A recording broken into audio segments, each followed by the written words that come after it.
Assalamualaikum warahmatullahi wabarakatuh. Alhamdulillah, salatu wassalamu ala rasulillah.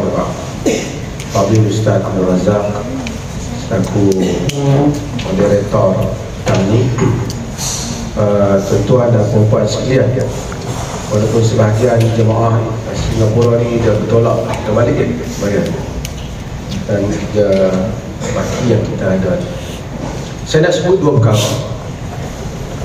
Yang pertama ialah apa hubungan kita dengan Nabi SAW. Hal ini basic yang semua saya selalu sebut dan orang lain selalu sebut. Agama dia tak dibina di atas perbuatan, larangan, suruhan dan larangan saja. Kalau kita mematuhi seluruh suruhan dan juga mematuhi larangan dan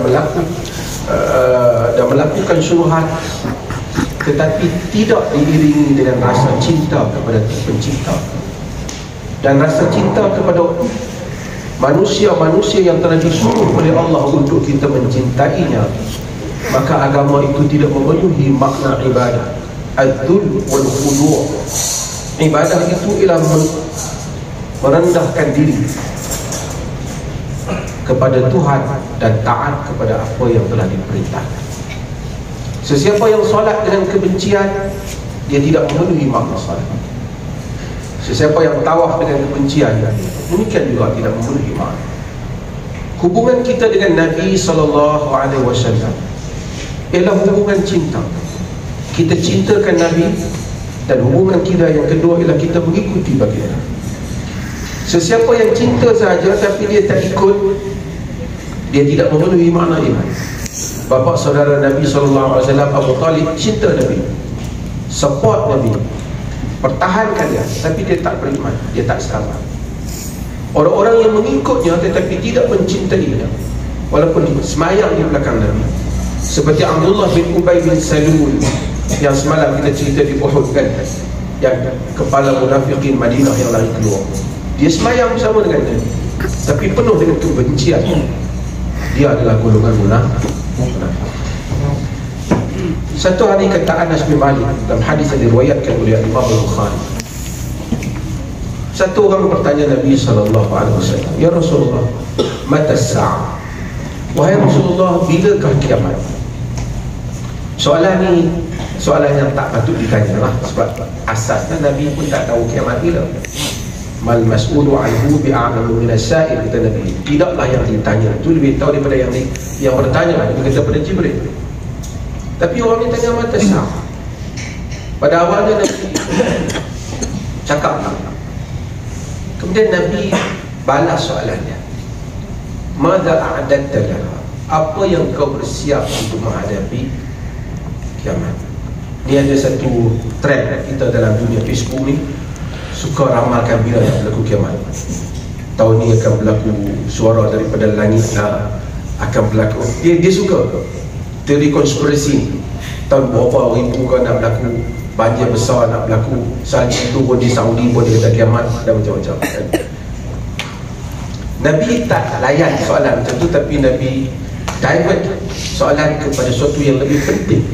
Nabi kata, madza a'dadta laha, engkau siap apa untuk ada kiamat, untuk menghadapi kiamat? Dia kata, ma'adatu syai'an ghaira anni uhibbullah wa rasulah. Aku tak siap apa, tapi melainkan aku sayangkan Allah dan Rasul. Nabi balas kepada dia, Nabi kata, anta ma'aman ahbabta, engkau akan berada bersama dengan siapa yang engkau sayang. Nabi kata pada dia, kata Anas yang mendengar peristiwa ini, ma farahna bi syai'in farhana bi qaulin nabi anta man ahbabta. Kami tidak pernah bergembira dengan satu perkara lebih daripada kegembiraan kami mendengar perkataan Nabi, engkau bersama dengan orang yang engkau sayang. Kata Anas, fa ana uhibbu Rasulullah wa Abu Bakr wa Umar wa aku wa arju an akuna ma'akum wa in lam a'mal bimithli wa arju an akuna ma'ahum bi hubbi iyahum wa in lam a'mal bimithli a'mal. Aku harap, aku sayangkan Rasulullah, aku sayangkan Abu Bakar, aku sayangkan Umar. Aku harap aku dapat bersama dengan mereka disebabkan sayang aku kepada mereka, walaupun aku tidaklah beramal seperti amalan mereka. Itulah makna hubb, makna love, makna sayang kepada Allah dan Rasul. Kita berada di Madinah ialah bumi apa? Golongan Ansar, Aus dan Khazraj. Semalam saya cerita siapa yang mewakili ke Aus di dalam perang Uhud. Usaid bin Hudayr, kan? Siapa yang mewakili Khazraj? Kan? Al-Hubab bin Munzir. Okey. Aus ni atau Ansar ni bukan mudah macam saya bagi tahu semalam, nak bagi negeri mereka dimasuki oleh orang luar kerana mempertahankan akidah. Hanya akidah, keimanan. Peristiwa yang paling mencabar yang pernah berlaku. Kita kena dengar peristiwa ni dan ramai kita dah dengar kejadian. Peperangan besar, apa peperangan yang paling banyak sekali harta rampasan satu perang Nabi dapat? Perang yang banyak rampasan perang, rampasan harta rampasan perang, ghanimah, ialah perang Hunain. Perang Hunain setelah pembukaan kota Mekah. Dikatakan 24,000 unta, 40,000 kambing, 6,000 tawanan wanita dan kanak-kanak, beribu-ribu berat emas dan perak. Ansar join ramai, Muhajirin join perang. Hunain berhenti perang dengan Quraisy sendiri. Ni geng Mekah. Habis peperangan, harta rampasan perang banyak. Ni orang belajar Madinah mereka akan tahu. Tak kata wa yauma hunaina idh a'jabatkum kathrah. Pasal awal peperangan Hunain ni hampir macam nak kalah. Kemudian Allah bagi pengajaran pada mereka dan mereka. Bila harta rampasan perang, ingatlah kenapa pasukan atas bukit semalam turun? Kenapa? Kerana harta rampasan perang ni. Bayangkan di Hunain 24,000 unta, 40,000 ekor kambing, emas yang bagi menggunung, wanita tawanan 6,000. Banyak mana harta rampasan perang. Nabi bahagikan harta rampasan perang ni kepada semua orang-orang Mekah. Abu Sufyan dapat, padahal baru masuk Islam. Al-Aqra' bin Habis dapat, kepala-kepala Quraisy dapat, semua dapat. Tapi Nabi tak bagi sikit pun pada Ansar. Ni yang join. Sekarang Nabi dah balik ke Madinah. Nabi orang mana? Orang Mekah. Kita kena faham senario. Datang ke Madinah, siapa yang support Nabi? Ansar. Pergi perang balik buka kota Mekah, siapa yang support? Ansar. Perang Hunain, geng Mekah, siapa yang support? Dapat harta banyak, satu sen tak buka Ansar. Bagi ke siapa? Bagi pada Quraisy. Orang-orang Ansar cakap, ada orang Ansar kata, yalah, Nabi dah jumpa kaum dia, teringatlah kita. Ada yang kata, yalah, pedang yang basah dengan darah ialah pedang kita, yang dapat orang lain. Perasaan manusia. Ada orang komen, harta menimpa dia, orang tak expect langsung, tak bagi. Seekor kambing pun tak bagi ke Ansar.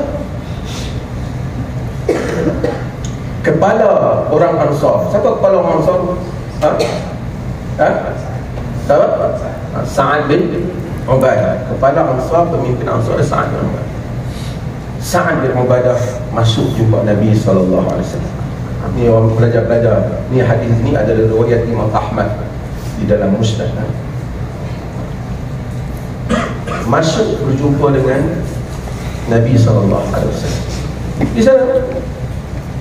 Maka, ya Rasulullah, inna hadzal hayy min al-ansar wajadu alayka lima sana'ta fi hadzal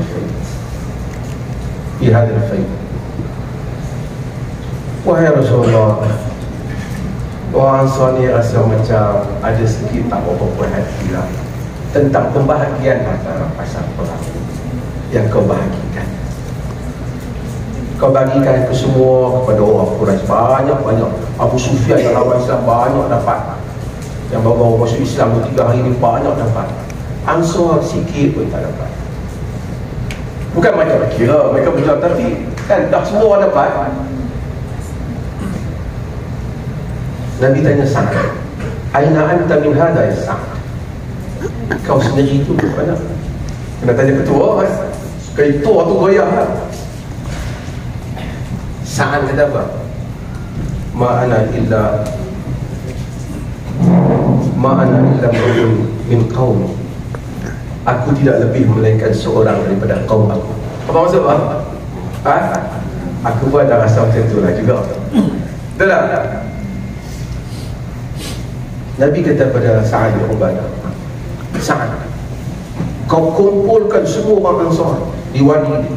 Jangan bagi siapa masuk melainkan Ansar. Muhajirin, Abu Bakar, Umar, Ansar sahaja kena jumpa.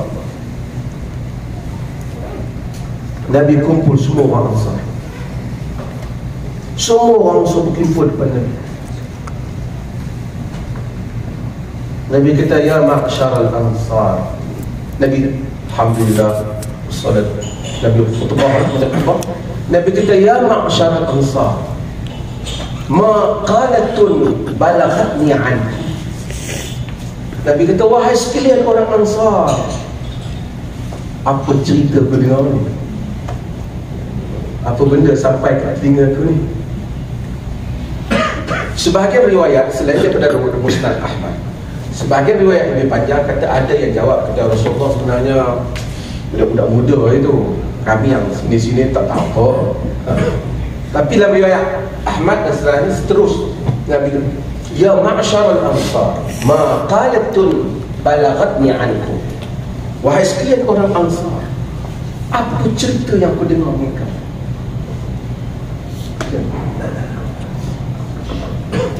Alam atikum dolalan fahadakumullahu wa alatan fa'agnakumullah wa a'daan fa'allafallahu baina qulubikum.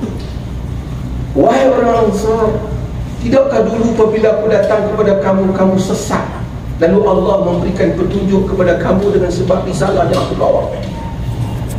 Tidakkah dahulu kamu susah, tak ada harta, Allah telah kayakan kamu dengan aku?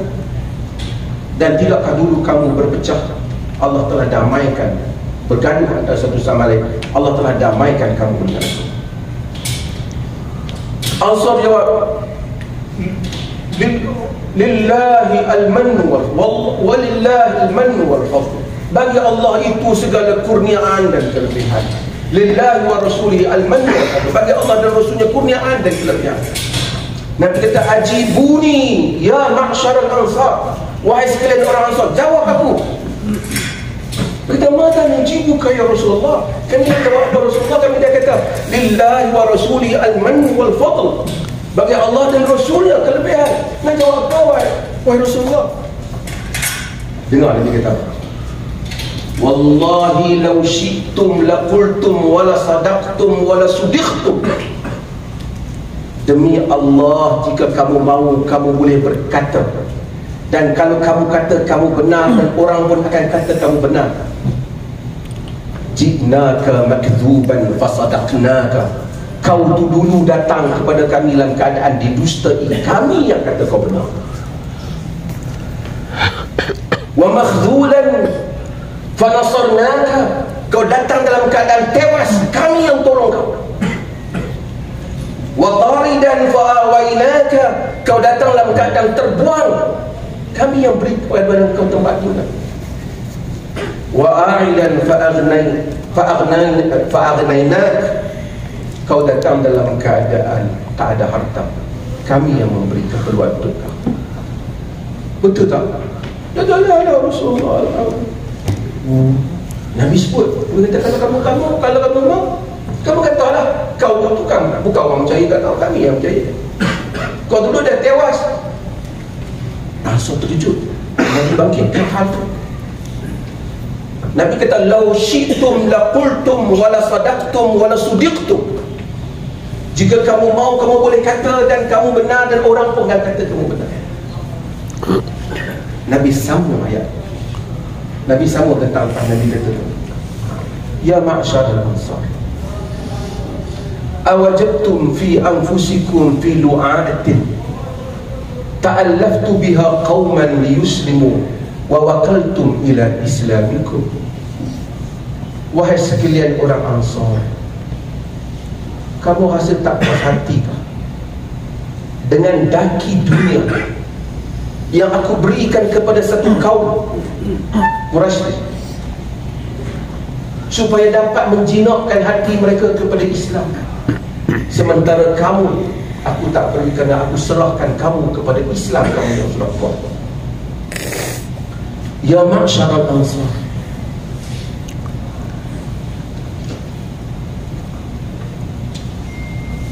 araditum alam tar ya ma'syarul ansar alam tarda an dhahaba an-nas bi syatin wal ba'ir wa tarji'u bi rasulillahi ila fi rihalikum. Wahai sekalian orang Ansar, kamu tak puas hati ke? Manusia balik membawa kambing dan unta, kamu pulang membawa Rasulullah ke tempat tinggalkan. Apakah kamu tak puas hati?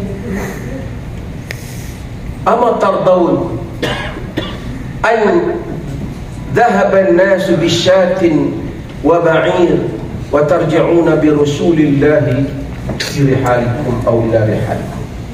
Kamu tak puas hati ke orang balik bawa kambing dan unta, kamu baliklah bawa Rasulullah ke tempat kamu? Maksudnya aku takkan duduk Mekah, aku akan pergi ke ikut kamu ke Madinah.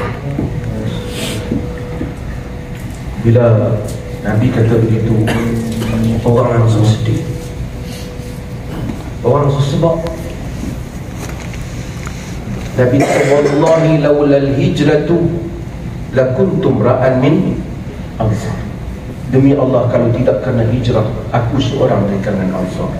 Tapi oleh kerana aku dah tahu Mekah, aku suka aku jadi orang Ansar. Lau salakan nasu sya'ban wa salakal ansaru sya'ban la salaktu sya'bal ansar. Jika sekiranya manusia melalui satu lorong, Ansar melalui satu lorong, aku akan lalu lorong yang dilalui oleh Ansar. Kata Allahumma arhamil ansar wa abna'ul ansar. Lagi wa abna'a Allahumma arhamil ansar wa abna'ul ansar wa abna'il ansar. Ya Allah, rahmatilah Ansar, rahmatilah anak-anak orang Ansar, dan rahmatilah cucu-cucu sampai hari ini. Dan selepas dia menyebut demikian, Rasulullah menyebut demikian, janggut orang Ansar dipenuhi dengan air mata. Kata, kami redha dengan apa yang telah Rasulullah katakan. Tak apa, tak payah kami, kita balik dengan Rasulullah, kami ambil kat Quraisy. Itulah cinta Nabi kepada orang Ansar dan kelunakan orang Ansar. Kita akan lihat sehingga hari ini tabiat orang Mekah berbeza dengan tabiat orang Madinah. Dan sebab tu hubbul Ansar, iman, sayangkan Ansar itu iman. Orang yang duduk di Madinah, duduk di bumi Ansar, bumi orang yang lunak, Nabi sayang kepada mereka. Nabi buka kota Mekah, Nabi tak duduk di Mekah. Walaupun Nabi kata innaki la ahabbul ard ilayya, engkau adalah bumi yang paling aku sayang Mekah, tapi Nabi mati di Madinah. Nabi wafat di Madinah. Orang-orang Ansar. Sebab tu di dalam Islam ni ada bab dalam akidah babu hubbil ansar, bab menyayangi orang-orang Ansar, kerana Nabi sayang pada orang Ansar. Sebab bila kita datang ke sini, kita kena kita menghayati cintanya orang Ansar pada Nabi SAW. Hatta apabila Nabi wafat, ini bumi adalah bumi Ansar. Ansar memang berfikir mereka yang patut jadi khalifah, pasal ini adalah bumi mereka. Tapi bila Abu Bakar bangun memberitahu, dia mendengar Rasulullah menyebut al-a'immatu min Quraisy, pemimpin di kalangan Quraisy, maka Ansar kata tak apa, bagi pada Quraisy. Sami'na wa ata'na, dengar arahan Nabi SAW. Mudah-mudahan kita mendapat semangat orang Ansar. Dan bila kita jalan, kita tengok tempat-tempat ini, ini adalah kesan kesetiaan manusia yang telah pergi berjumpa Nabi di Mekah, berbaiat pada malam hari, mencari Rasul dan menjemput Rasul datang ke tempat mereka, yang benar-benar mereka telah mempertahankan Rasulullah SAW. Itu adalah sebuah hadis itu kita baca pada petang ini. Mudah-mudahan Allah rahmati kita dan kita buka pada sesi soal jawab. Terima kasih. Alhamdulillah, terima kasih kita ucapkan kepada sahabat Samahah. Dan teruslah kita berikan peluang untuk sesiapa yang ada soalan untuk diajukan, minta pandangan. Silakan Tuan Haji. Boleh dengar? Tiga soalan kaitan dengan ibadah haram. Apakah solat di Mekah yang afdal daripada tempat lain dalam Masjidil Haram? Pertama. Yang kedua, apakah 1,000 pahala itu hanya bagi solat fardu sahaja atau masuk solat sunat? Yang ketiga, bagaimana nak jaga solat dalam masjid? Sebab boleh ramai akan bersusah dan sebab tiga soalan. Pertama, siapa saja yang solat di Masjidil Haram mendapat seperti mana yang dijanjikan dengan hadis berkenaan, iaitu 1,000. Selagi mana dia solat di Masjidil Haram. Kalau kami soalan dia, adakah yang di Mawtaf tu adakah lebih pahala lebih banyak? Of course lebih banyak, kerana dia pada saf yang awal. Saf awal lebih banyak pahala pada saf yang kedua, ketiga dan seterusnya. Kan, yang lagi belakang lagi kurang lah pahala. Tapi tak adalah kata dekat Mawtaf tu khusus kerana dia Mawtaf tempat tawaf, tapi kerana dia adalah saf yang di saf yang awal. Kerana keseluruhan dalam Masjidil Haram adalah tempat tawaf. Keseluruhan dalam Masjidil Haram adalah tempat tawaf. Yang kedua, tentang apa? Saf, macam mana nak kawal saf. Apa soalan jaga saf? Biasanya kan kalau saf cukup aku terima kasih. Rapat kan saf, lurus dan rapat. Ini kan rapat tu payah sikit sebab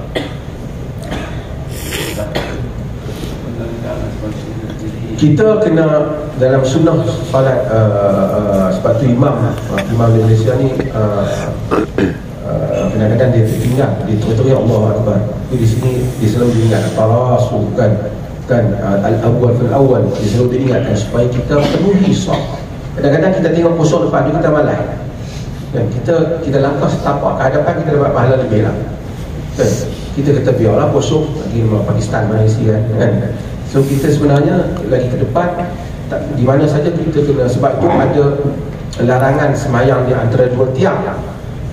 Walaupun melainkan terpaksa lah, sebab kalau dua tiang tu dia menyebabkan antara tiang, kerana tiang tu menyebabkan terputusnya saf. Terputusnya saf. Jadi kita kalau boleh kita solat, kita pahala bagi solat fardu tu, bagi solat jemaah tu pahala dia banyak. Pahala jemaah, pahala fardu farsa yang awal.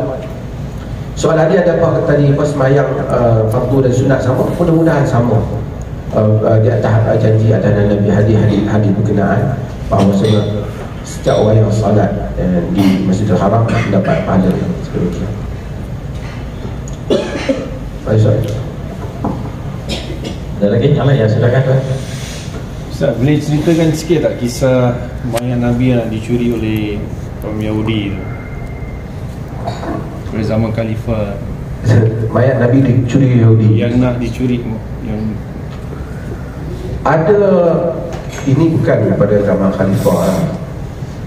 Sebahagian buku-buku sejarah menyebut Nuruddin Az-Zinki, di zaman Nuruddin Az-Zinki, bahawasanya dia melihat di dalam mimpinya macam Rasulullah meminta supaya dia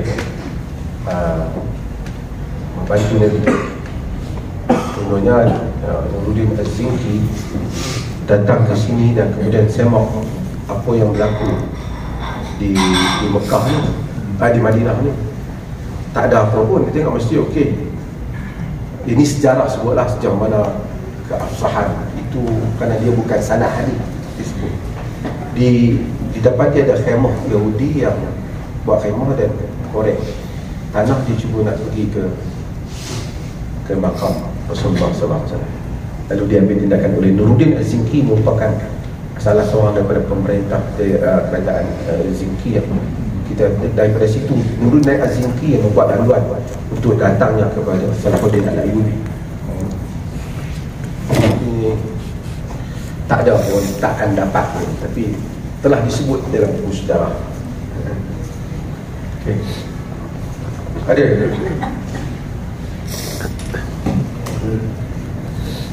boleh tak manusia masuk dalam urusan wahyu Allah? Contoh, kesalahannya Kaifa nusalli bagaimana selawat Allah beritahu selawat sebenarnya selawat saya Allahumma salli ala Muhammad tapi manusia tambah sama sallallahu alaihi wasallam sayyidina Muhammad. Itu berkaitan dengan wahyu. Boleh tak itu berlaku? Yang kedua, sama seperti dia kata Assalamualaikum warahmatullahi ta'ala wabarakatuh. Yang mana tak ta'ala itu? Tadi saya sebut hubungan kita dengan Nabi satu lagi apa? Ikut, ittiba. Kita kena ikut. Kalau satu orang cinta tapi dia tak ikut, dia macam orang Malaysia lah, kita kata buatlah cara bacaan Nabi. Yang ni dia kata ni Habib ni ajak lagi bagus. Jadi Habib dia kata dia cinta Nabi tapi dia ikut Habib, kan? Itu isu yang ustaz ni kata tak ada hadis. Dia ni rela nak kira ada hadis. Banyak dia ulama-ulama kata dia kontradik dengan kenyataan dia yang awal. Cinta Nabi, cinta, kalau dah cinta biasa, cinta Abu Talib pun cinta, kan? Tapi cinta mesti dengan itu. Cuma ada perbahasan tentang beberapa hal seperti selawat. Kerana sahabat kata kan, tanya Nabi, wa kaifa nusalli alaihi, macam mana kami nak selawat dengan Nabi SAW ajar. Saya dah sebut dah berapa banyak. Selawat ni bukan kita pergi mintakan Nabi. Selawat, masya-Allah, bukan selawat. Selawat ni orang keliru tentang selawat. Dia ingat selawat tu dia terbayang Nabi nak bagi apa-apa power kan? Ada orang selawat tu kita minta ke siapa? Kita minta ke Allah. Allahumma ya Allah salli ala Muhammad. Selawatlah, minta Allah selawat pada Muhammad. Maksud Allah memberikan anugerah dan kurniaannya kepada Muhammad. Pasal apa kita minta Allah beri kurnia kepada Nabi Muhammad? Kita ni manusia yang paling berbudi kepada kita ialah Nabi Muhammad. Tapi macam mana kita nak terima kasih kepada Nabi Muhammad? Kalau dia hidup lagi, bolehlah kita pergi ziarah ke, hantar apa-apa ke, kan? Mungkin tu Syahid ajak pergi makan kambing ke apa, kan? Si kambing apa, kan? Tapi Rasulullah dah tidak ada. Apa tanda kita terima kasih kepada Nabi? Tak ada cara. Kita minta supaya Allah beri kurniaan kepada Nabi. Walaupun memang kurniaan is there, tapi untuk melambangkan rasa cinta kita yang dah tak ada lagi nak digambarkan. Sebab itu man salla alayya marrah sallallahu alaihi asyra marrah. Siapa yang selawat pada aku sekali, Allah selawat pada dia 10 kali. Maksud dia, ya Allah bagi kurnia pada Nabi. Kurnia apa yang Nabi? Kurnia apa nak suruh Allah bagi kat Nabi? Kalau kita kata nak bagi hadiah pada satu orang, kita akan kata apa? Kita mesti cari benda yang kesukaan dia.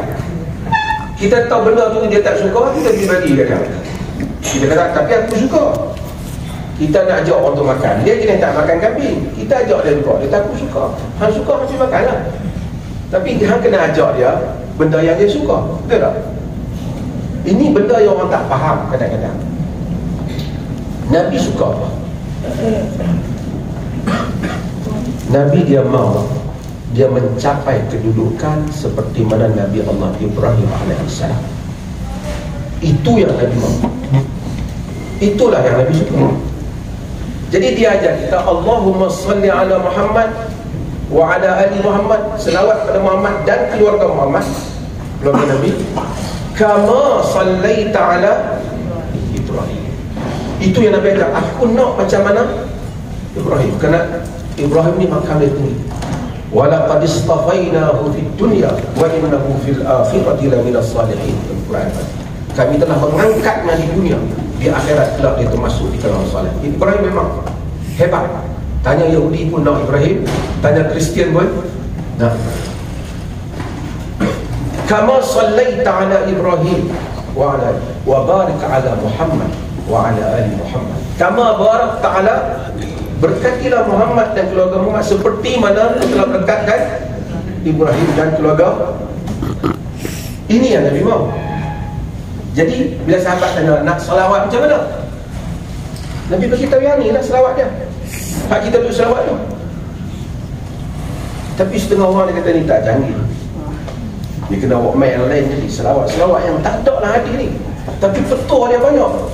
Yang ni buat sakit lutut, sakit kepala, ubat dapat harta banyak, ramai orang semua. Tapi secara asas dia tidak ada sumber. Saya tak kata selawat tu salah dari segi makna, dia tak ada hujah. Tapi kalau nak kelebihan, ialah yang Nabi sebut tu kelebihan yang tadi yang Nabi ajar. Tajuddin As-Subki, ini nama Syafi'i, dia sebut, dia kata Taqiyuddin As-Subki, dia sebut bapa dia telah jumpa selawat dia. Akhirnya dia buat kesimpulan, dia kata segala selawat yang lain itu mungkin mendapat fadilat selawat, mungkin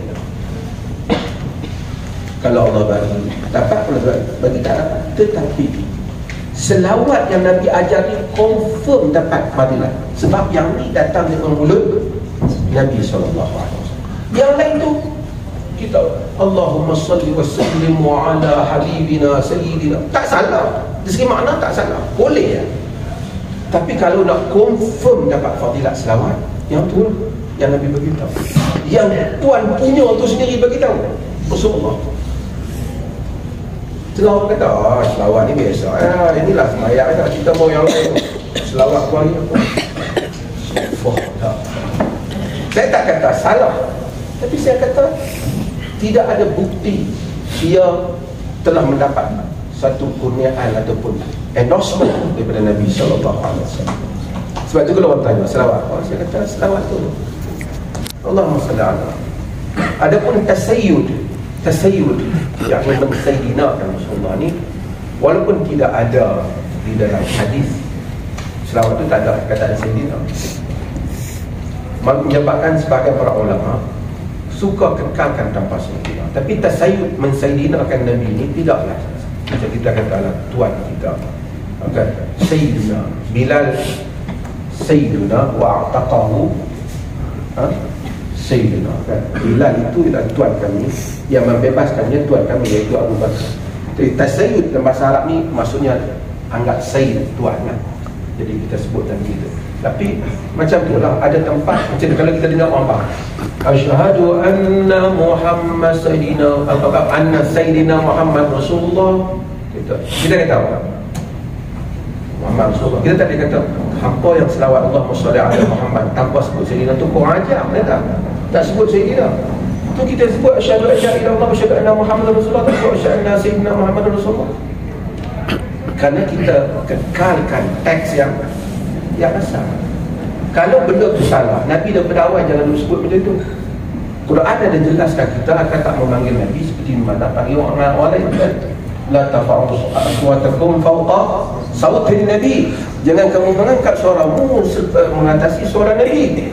Tapi dia tak kata jangan kamu panggil kepada dia dengan Muhammad, maksudnya dia asyhadu an la ilaha illallah asyhadu anna. Kalau nak panggil Nabi memanglah ya Rasulullah. Memang Badui kena ada ya Muhammad. Itu biadab lah. Tapi ini teks yang telah datang. Mengekalkan teks yang asal tu lebih baik. Yang tu lah kan. Yang tambah tu saya tak tahu boleh ke tak. Tapi nak kata salah ke apa, dari segi makna tak salah, tapi mengekalkan yang asal lebih baik. Begitu juga Assalamualaikum warahmatullahi ta'ala. Kata ta'ala memang ta'ala. Tapi ta'ala ni orang Melayu juga, Arab pun tak ada juga lah ni. Tapi kalau teks asal yang diajar salam tu Assalamualaikum warahmatullahi wabarakatuh tanpa ta'ala. Boleh sebut benar. Kalau haji kekalkan tanpa ta'ala lebih baik. Kalau ada orang sebut ta'ala pun tak apalah, biar klik lah. Ada lagi? Dia pada makan pun. Ada lagi? Haji punya soalan semua macam ni. Dah habis. Ikhwan sini ada ni nak tanya soalan kan? Ada, ya, silakan. Raja Madinah, Masya dia sedang banyak sini. Saya anak pun.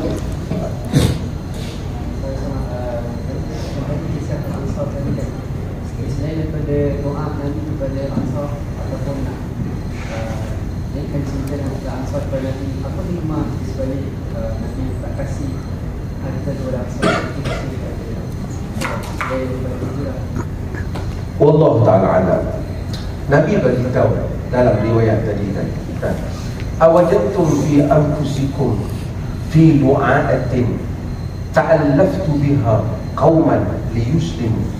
Kerana Nabi kata tujuan harta ni nak bagi mereka. Tadi pun dia bohong di sana Mekah pun tak tahulah, mungkin nak balik Madinah ni memang jauh lah, tapi Arab dia boleh balik. Tapi Nabi barangkali Nabi tak ambil lah semua. Nabi nak bagi betul-betul Quraisy bina hati terus. Mungkin macam ni juga, wallahualam. Kerana yang dirampas tu semua harta Quraisy. Jadi suasana environment ni, dia orang ni masih baru. Nabi ada meraihkan beberapa perkara yang sentimen Quraisy ketika mereka baru masuk Islam.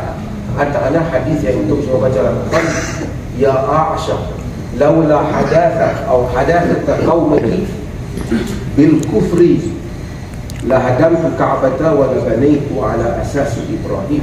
Kan, wahai Aisyah, jika tidak kerana kaum kamu baru saja Islam, baru saja selesai kufur, nescaya aku runtuhkan Kaabah, aku bina macam Nabi Ibrahim. Tapi Nabi tak buat sebab apa? Takut sentimen tu dia tak boleh, dia baru. So tujuan sebab tu taklif, tujuan pembahagian harta rampasan perang tu zakat. Tujuan zakat apa?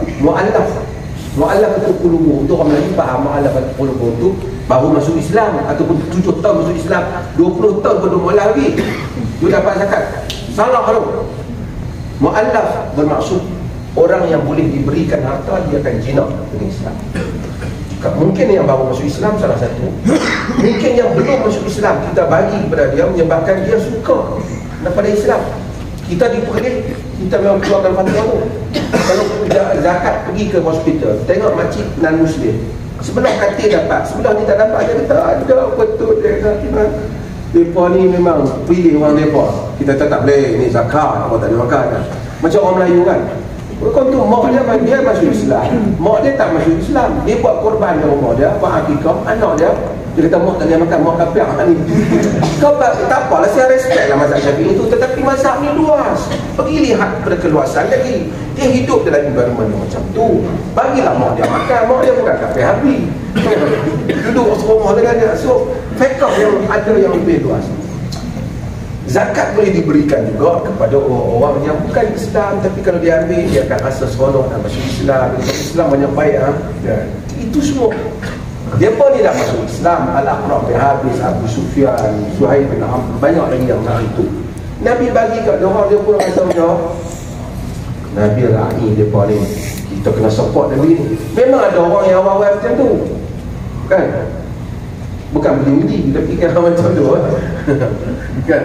Man dakhala baita wa man dakhala al-masjidil haram fahuwa man dakhala dara Abi Sufyan wa huwa, siapa masuk Masjidil Haram dia selamat, siapa masuk rumah Abu Sufyan dia selamat. Pasal apa? Abu Sufyan musuh Islam, mari dulu ya. Biarlah dia happy, dia ketua. Bila dia happy, semua urusan mudah lah, bukan bagi Rasulullah, dia tak ada. Tapi ini pembahagian yang Nabi bagi. Harta Quraisy sendiri tu, semua kabilah Hawazin, semua kabilah Quraisy. Jadi dia tak nak rasa Quraisy telah dirampas harta mereka semua, bagi ke Ansar. Sentimen tu akan Nabi datang Allah yang Allah. Betul. Bila ada tuan ni. Ya. Masa berada di Masjidil Haram dengan Masjidil Nabawi itu, saya cuba perbanyakkan solat-solat sunat kan.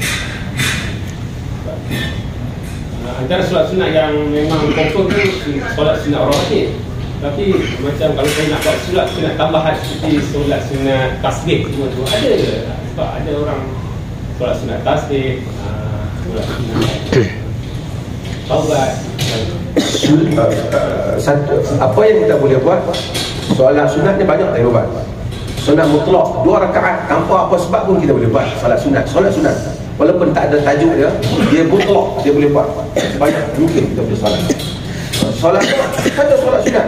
Lepas solat sunat nak buat solat sunat lagi. Nak buat solat sunat lagi boleh. Lepas maghrib sembahyang solat tak ada nama, boleh. Itu sunat mutlak.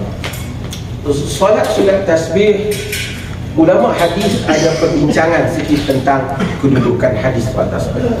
Ada di kalangan ulama hadis seperti As-San'ani, Asy-Syaukani sebelum tu, mereka menolak solat tasbih ni di atas alasan mereka kata tak sabit di atas sifat solat. Tetapi majoriti para ulama hadis kata paling kurang solat sunat tasbih berada pada maqam hasan. Ia telah diriwayatkan oleh Al-Imam Ibn Majah di dalam Sunan Ibn Majah dan diriwayatkan daripada Ibn Abbas, dan dengan sifat solat tasbih seperti mana orang kita buat tu, dia mempunyai satu pahala yang fadilat yang besar.